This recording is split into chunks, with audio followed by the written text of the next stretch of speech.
నువ్వు ప్రేమించే పర్సన్ తప్పు చేశారా?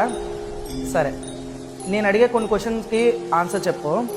సరే, వాళ్ళు తప్పు చేశారు, హర్ట్ అయ్యావు, కరెక్టే.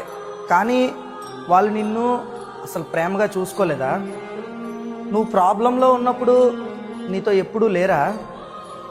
నువ్వు కోపడినప్పుడు నిన్ను వదిలేశారా? నీకు ఇవ్వాల్సిన ప్రయారిటీ అసలు ఎప్పుడు ఇవ్వలేదా? సరే, ఇవన్నీ కాదు, నువ్వెప్పుడు వాళ్ళని హర్ట్ చేయలేదా? చేసావు కదా, అయినా కూడా వాళ్ళు నీతోనే ఉన్నారు కదా. ఎందుకు మరి నీకు ఇప్పుడు ఇంత కోపం? ప్రేమ అనేది నీకున్న మూడ్ని బట్టి ఎక్స్ప్రెస్ చేయకూడదు. అయినా ఒకటి గుర్తుపెట్టుకో, ఫీలింగ్స్ అనేవి నీకే కాదు, అవతల పర్సన్ కూడా ఫీలింగ్స్ అనేవి ఉంటాయి.